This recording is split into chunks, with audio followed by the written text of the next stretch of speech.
Previously on The Locker Room. Okay, Neymar is the next Pelé. Amazing. It's a pity you came to me next, because I'm going to say Neymar as well. I mean, up until the time he got injured, there's a name that's not even on the board right now, and that's Mohamed Salah. Three top teams in the world, I think we agree, is Real Madrid, Barcelona, Bayern Munich. If you come up against one of those three, they will take you down unless you are in a fantastic moment. Make him play in Rome, get to the semi-finals. After that game, you get a private jet from Rome, you send him and his family to Dubai or the Maldives for 1 week. He comes back and he destroys everyone. That's what you got to do if he says he's not fit. Let him relax. Valverde's been let brilliant. him relax. Listen. Derbies are always... No, you're gonna play to win, but you're not going to lose sleep if you don't win the game, because you got to think about Wednesday's big game. And if you win that game, you're in the semi-finals. And you're going to be in the Champions League, whatever happens. You know what Gary Lineker said? Gary Lineker said, "Why are you on TV?" I said, "Valverde, because he's the best."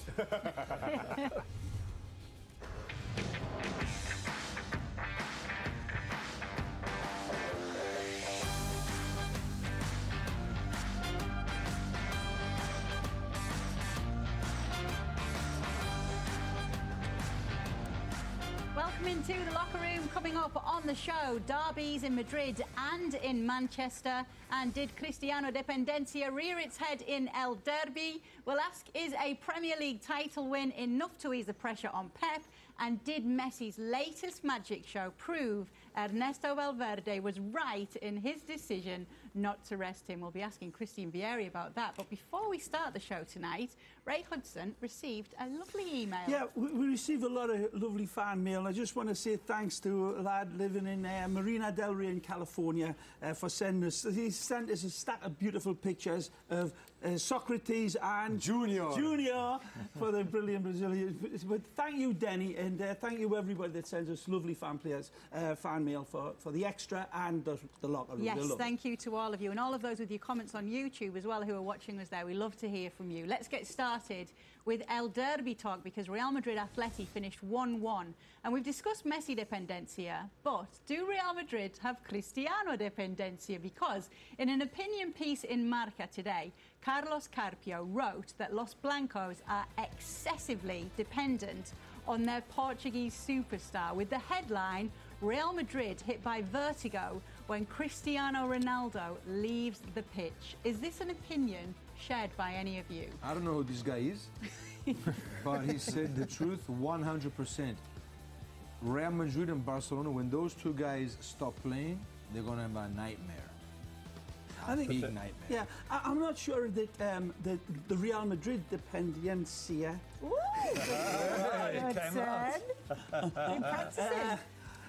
is as much as Barcelona's. I think this Real Madrid team structure and the way they play, the whole mechanism that Zidane has them, the different. The wealth of talent is, I think, in Real Madrid is even deeper than it is in Barcelona. Yeah. But I guess, Ray, if you have any great player, and I'm thinking of just even take Griezmann. You take Griezmann out of Atleti, they're not the same team. Right. They're going to struggle to score. You take a Neymar out of a PSG that's functioning. Absolutely. So if you've got the two best players in the world, you are going to build your team around them. You cannot not. You're going to play to their strengths. You're going to get balls into Cristiano's feet as often as possible. You're going to give the ball to Messi in midfield for him to play. You've got two world-class players. You're going to use them all the time. The sense in this piece was that Cristiano Ronaldo, as we know, was subbed off in this one with no complaints, and then the guy who wrote this piece said it seemed a bit easier because then there was a substitution for Atleti. He brought Gabi on. You could tell Diego Simeone at that point was maybe realising the danger had gone for Real Madrid. Oh, I don't know. I thought the Real Madrid came on gangbusters when Isco came in and the other substitutes. I thought they pinned them back even further. They could have used Cristiano to finish a few off, Thomas. Yeah, absolutely. I think actually the man of the match was Bale. But going back to Ronaldo, 30% dependent Real Madrid. By the way, Messi's 37% dependent. Barcelona depends on him. So Messi's even more important. Now in the UCL, it's a different story. Ronaldo's been scoring like crazy. I think 60% of the team's exactly. goals. The next one is Marcelo and Benz with 2 goals, which is incredible. And maybe one more. They lost La Liga when Ronaldo struggled early on. He scored 20 in the last 10 games, and they're just around. You know, that's where they lost the season. Right, so was it dependency. when Pellegrini was in charge of Real Madrid, and the situation where they lost Cristiano for 10 games almost, and it cost them terribly. No, there's a massive dependency on the players, for like we've all said. But these are game changers. These are players who come in and alter everything, whether it's Messi, whether it's Ronaldo. Those two are the standouts of all of the other teams, of all of the other world teams. There's none like those two. They affect the way their players play as well. Sure. So, and yet we haven't mentioned Atleti, okay? And that Well, guys, that's where we're going next. Oh, well, okay, perfect then, because they came there, they got the draw, they're 4 points clear of a great Real Madrid side with Cristiano in magnificent form. They're probably going to finish ahead of them for only the second time this century. And I'm thinking, well done, Atleti. You sneaked in, you got the draw, you sneaked out, and are we all talking about Real Madrid? I'm surprised you didn't mention the star player for Atleti, Jan Oblak, probably the star player in the game, and both goalkeepers did really well in this game. But Oblak's saves proved more decisive for his side because he single-handedly prevented Real Madrid from winning this game. Does he get the credit he deserves? Probably not. I think he's certainly up in the top 3 goalkeepers in the world now. But don't take away from Kayla, and Ray picked that out during his commentary. Kayla's saves were maybe more difficult. There weren't as many of them, but they were absolutely crucial. But 2 great goalkeepers at the peak of their form, and wonderful to see. So, yeah, it might not have been a big scoring game, but it was due to the goalkeepers. Let me ask you this, though. For Oblak, he's got a team structure in front of him, Thomas, right? And the defensive setup of Atletico Madrid has always been cinder block stuff. It is tremendous. Real Madrid, with all due respect to them, go at it in a different way. It's more all-out attacking. So, for me, Navas has got much more to do on his line and coming off of his line to keep Real Madrid in games than Jan Oblak does. And I absolutely worship at the altar of Jan Oblak. But Keylor Navas, for me. I would like to look at Boba. I mean, Atleti has not lost in 5 games now at the Bernabeu, which is a record set since Barca's 74 team. Barca's 74 team, undefeated at the Bernabeu. And you're right, that's their mechanism. That's the way they play. They don't play any different. They're very consistent. We might not like it, but they do get results. But you played for Atleti. Go make 2 strikers, big-time strikers, which you were as well. How dependent were your teams on you, or did you play with somebody that Well, that year we would only attack. We would never defend. Like, who was the coach? Most of the Spanish team. So it wasn't a defending team like this Atletico. Right. We were like five strikers all up front. It was fun, but the thing is that when you play, you got to attack and then you got to defend. Yeah. So we was at the problem. We would always get 2-3 goals, but then we'd have to score 3 or 4. I was surprised that Real Madrid didn't get the 4 points, though. I mean, we were just waiting for that. But this Atletico team, that's what they play with. They wait in the long grass, and with Griezmann, who for me, is right up there with the greatest forwards in all of the world. I'm sorry, but he is. He's absolutely magnificent. I think you have changed his mind in the middle of your speech there. Anyway, Fernando Torres, speaking of Atleti players, has confirmed on Monday that this will be his last season as an Atletico Madrid player. 2 stints at his boyhood club. Liverpool, Chelsea and Milan also on his resume. A World Cup, 2 Euros, a Champions League and a Europa League to boot. And still, he says he has more to offer. So we wait to see what he will do next. But he wants to step aside for others right now. So your challenge, should you choose to accept it, is to describe El Niño in 3 words, starting with you, Cristiano. I wrote it here. A good striker. Good stuff. That is what it says on the tin. Ray Hudson. El Niño Zorro. That is his nicknames, and he lives up to it. I think he was a wonderful player for club and country. In all the clubs that he went and served at, he left. And I have had the privilege and pleasure of doing an interview with this man, and his English is impeccable. His wonderful presentation of the game and how he feels for it is a great, great player, and he's a great man. Lovely. It's a very long 3 words, wasn't it? Sorry. Well, no, it's nice to back it up. It's nice to back it up. 3 words, Fernando Classic Torres. number 9 and Major League But Soccer. that's 6-7. What we say is going Major League Soccer next. It's an interesting take. We look to see if he will. Gary Bailey. Speed, intelligence, and handsome. Ah, nice that's stuff. true. I would have gone for Third one. Liverpool's number 9 because that was one of my favourite songs when he was playing there. Anyway, still to come. Is the pressure on Pep? Is the Serie A title race back on? And is Messi resting a silly idea? Stick around.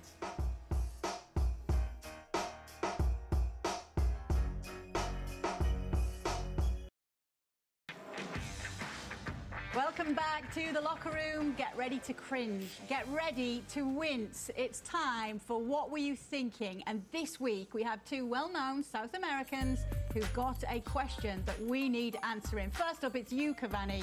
What were you thinking in the game against Saint-Etienne on Friday? Missing this. No, that's a Did you shocker. see that? That's a shocker. No, that's the first time I've That's seen a it. That shocker. is a scandalous disgrace. He's not An even under absolute pressure, is he? Nightmare. Bobo. I understand him. What do you want me to say? What the hell is that? I understand. I You know what understand it the is? guy. Complacency. You see, you can't relax, kids. You know that- You don't turn off. He played Saturday. Today's Monday. He still hasn't slept. He said, you know what? There was no bobble. There was no tucked in the grass. There was no defender kicking him. No excuse. What about this? Diego Simeone, what were you thinking? The ball comes out to him and he tries to do that thing on the sidelines where coaches have a little kick around and didn't quite go to plan. You know why? He's got one of them tie pins that Thomas Oh, Delaney Diego. has. That's not bueno in front of 80,000 and a million viewers. Got to be careful trying stuff there. Right? Right. Can't be doing He that. kicked people anyway, you know. Not when at he the plays, Bernabeu. so. They got the white hankies out and started doing him. Anyway, Man City let a 2-0 lead slip in the Manchester derby at the weekend. An inspired Paul Pogba performance gave United a 3-2 comeback win. It stopped City from celebrating their title win that day, and it might just have tired their players out enough for that return leg against Liverpool, where we know they have to get a result. So, Gary Bailey, how did Pep let this lead slip? I don't think it was Pep. I think it was the home crowd. Because just before half-time, they started going, ole, ole, every time City passed the ball. And evidently in the locker room at half-time, they've come in and Ashley Young and Michael Carrick, two of the senior pros, have just let rip and said, we've never... I mean, normally you get ole'd in the last 2-3 minutes, not before half-time. So the players had to go at each other and came out firing. And delighted to see Pogba playing in that advanced role, because for me, he's one of those players you have to let go. You don't want to hold him back in midfield. You want to just say, go, go, go, which is what Michael Carrick was telling him to do at half-time. He scores 2 great goals and suddenly... a lot of credit. But I'm telling you, City took the foot off the pedal. They've not lost 2 consecutive games since 2008. Pep Guardiola has not given up with any team he coached. 2 consecutive games, 3 goals, by the way. So I think that team just started to relax a little bit, and then you get punished by a very good Man United team in the second half. Second half. Nice, thank you. Yeah. Compliments at last from the crowd here. The misses, though. The misses for Early on, Manchester City. Sterling twice, yeah. Game should have been 4-5 nothing. True. But it wasn't. Yeah. Man City, credit to Paul Pogba and the Red Devils. All right. Yeah. Well, we're going to put our time on the clock and we are going to pit Ray and Christian against Gary and Thomas, because we've got those Champions League games coming up this week and Liverpool are taking on City with that 3-0 lead.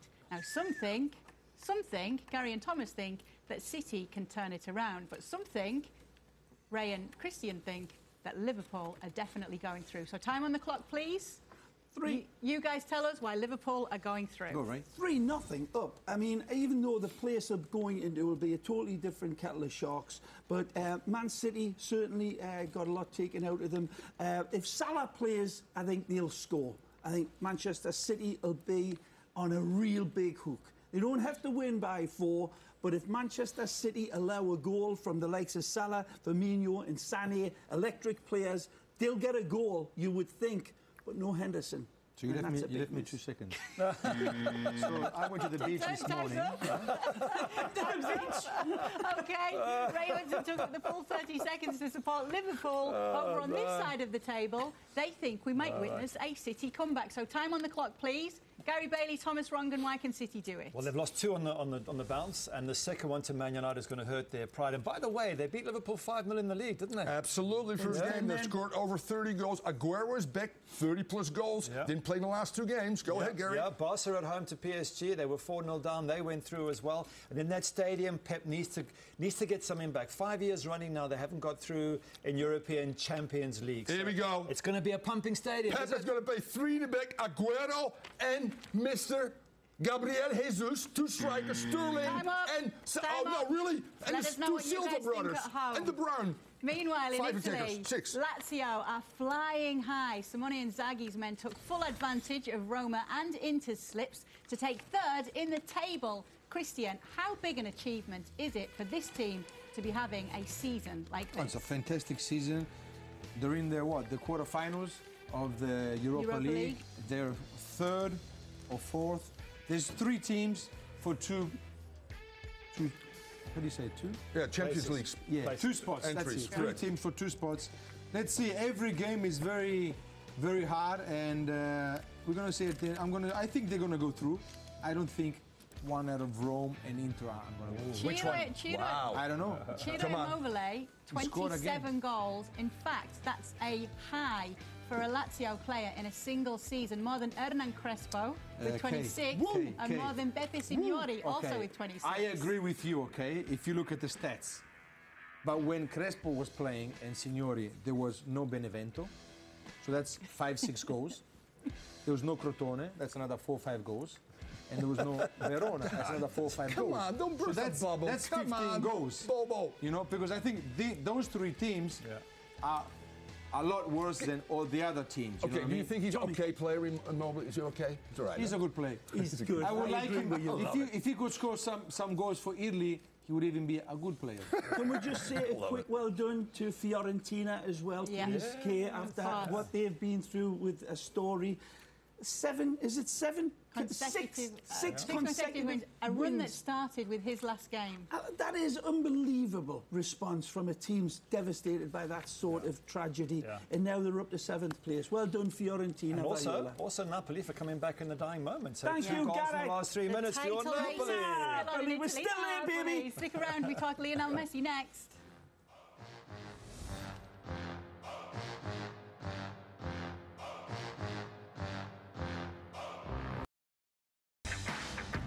Welcome back to the locker room. Lionel Messi started the game against Leganés despite the ongoing discussion about whether he should be rested due to his muscular troubles. The Argentine bagged a hat-trick, and after the game, his coach said he decided against resting his star player for the La Liga clash because he said he needs to play. He needs to be active because that will help him. So he doesn't need to be drinking pina coladas in the Maldives. I said after the Roma game, but Valverde said that he needs minutes. He said he needs to be active. He's fine. Listen, he's okay. He's the one that said that he needs rest. I didn't say it. At first he did, yeah. But after Rome, I would send him a week to the Maldives. What do you want me to say? You just asked me, I respond. You did. After Rome, definitely. There's 2 things that I don't understand. When medical staffs and head coaches and presidents talk to each other, this is Argentina national team where he didn't play in either game, and he's with them. That's the time to give him those 7 days off. I can't believe that Barca didn't say, demanded from Argentina to get him back. That's the time where he can recover. Saying that in this game, sublime. But you know what? 85 touches. 7th of all Barca players. Played more on the right side, more effective, not as much running. So he's very smart in the way he approaches it and gets a hat-trick. I think he was running as much, Thomas, because of flipping Suarez, who couldn't hit the flipping barn door with a handful of rice. You talk about a player that's in a funk, and they're going to need him in the Champions League. Come on, Louis. Plus, he was helped by the goalkeeper. I've got to say, Coelho standing on his one post and saying to Messi, there's the entire goal for a free kick, ain't ever going to work because that Messi can put it over that free kick every single time. So it did help him a little bit on the day. It's not just Messi, it's a trickle-down effect. Rakitic now has to play more minutes than Valverde probably wanted to because Busquets is out, and that's an injury, that's fatigue as well. Piqué has some knee problems. He needs a rest. Can't because there's some other guys injured as well. So all of a sudden now you're asking for 3 or 4 players to do so much more that somewhere down the line, I think Kay and Ray said it too, that they're going to run to a team that they can match. Not fully 100%, still scores a hat-trick though. Wow. Messi is magic. Awesome. Okay, top goals for you now. We will start in Juventus against Benevento today for this one. And it's you, Christian Vieri. What? Douglas Costa. Hey. Take Immobile. Take the average player, Immobile. But he always does. He always goes with his left foot from the right. Boom. What a smasher. Smasher? Is that what I was supposed to say? Yeah, smasher. It's good, yeah. Ray Hudson, Amadou Diawara. Diawara, nice placement. Nothing ultra special, but look at the control is instantaneous. and then the finish. Big that goal, Ross. is a big First goal. goal of the year. Yeah, Fabulous. his debut goal, and it won the Control game for first touch. Napoli. Oh! All right, Gary Bailey, Cristiano. Absolutely. And what can you say about this? The repositioning of his body, he gets off the back of the defender, strikes through the ball and puts it to Oblak's right where he's There just you go. come from. Read all my notes from Absolutely. yesterday, Bailey. Thomas World-class. Rongen, Ronnie Lopes. Oh, Ronnie Lopes, what can you say? The turn is sublime, beautiful, graceful, and then in the turn, that left foot again. Douglas Costa, like far post, thanks for coming. This is mine from Paulo Dybala, a left-footed curler into the top corner, and on the celebration, he had a happy birthday message for his mum. So we like to see that. what from a nice Dybala. lad. Yeah, after Not getting so a bit- red in that Juve Real Madrid game, he had to turn it on. He got a hat-trick as well, so Argentine hat-tricks were a thing at the weekend. Huh. Now, we've had a bit of a fun with the Liverpool and City game. Do you see any other turnarounds at all in the Champions League games that are coming off? No one's cuckoo here, okay? Yeah. No. Well, you told me Mentally, we're all okay. Okay. I can't see You Sevilla sure? bouncing back against Bayern Munich. I don't don't think see Zeka will that score one. 4? Roma against Barcelona. El Shaarawy, maybe? And that 5? one may What, the have a Roma little home one? fright in it. Roma, I'm not saying that they'll beat Barcelona, but I think they'll get a goal Just because because they're at home. Nervous. Just Yes. because they're at home. Once And you're they've got away from home, dangerous players. telling you. Sevilla's got no chance away from home. Juventus, because you're not in the Right. opponent's territory, the crowd's Real Madrid against have a you. defensive crisis. No, it's not a crisis. They One do it. player missing. Not one player. Ramos is we still- suspended. 3-0? Bayeko, 3-0 he's up. injured. Okay. Nacho's injured. That's 3 Not players. at the Bernabeu do they lose 4-0. So who's still the on centre back? Casemiro, maybe? We're still on air? Yeah, We're not just joking around. Just tell us that you thought Roma was going to win off the air. So no, you can't swear. Okay. There's no Listen, chance. one more thing. City's the only one. Title race, because we didn't get a chance to touch on it, in the Serie A. 4 points between Juventus and Napoli. What are you saying? Milan away next week for Napoli. If I don't get through that, No it's all Bonucci? over. Still, Milan away is not going to be easy for Napoli. Thomas? I said from day one, Napoli doesn't have the rumpa la energy, pelotas, the the energy. cojones, energy, yeah, whatever. Christian? I think they're not gonna win in Milan. Oh, hang on, he's sitting on the fence here. Juventus or Napoli? Juventus. Yeah. Oh, he's all changed his saying mind that. back to Napoli, all time. And Juve go down this weekend. Napoli keep on Right, we're on air trucking. now, eh? Yeah, I know. I'm not backing away from them. I believe in the near Okay, Murray, weigh in. Come I'm on. believing in Napoli. You Oh, don't still? have that type of win at the Serious? weekend and think that you're out of it. Do you guys want to I think bet? that this is Ray, turning around. Ray, Kay, do you want to bet? We've said it all season and we're sticking with it. Put as some well. money on that, Murray. Magisterial Monday continues with Monday Night Soccer. Stick around after the locker room to see George Diamantellus and Gary Bailey to give you extended highlights of the weekend's games and analysis of the key moments too. And make sure you download the Football Crazy podcast. It's a fun look back at the weekend's game, stories about the top teams and everything you need to know about La Liga, about Serie A, about Ligue 1, the Premier You're a good League reader, Kate. and MLS as well. It's hosted by Kev Egan and me, and our social media is Des and Ray Lonsbacher. So that's it from us. We'll see you next time. Yeah, put him in the top 10. The top 10 best clubs. Dali Boca. The Bombonera, baby.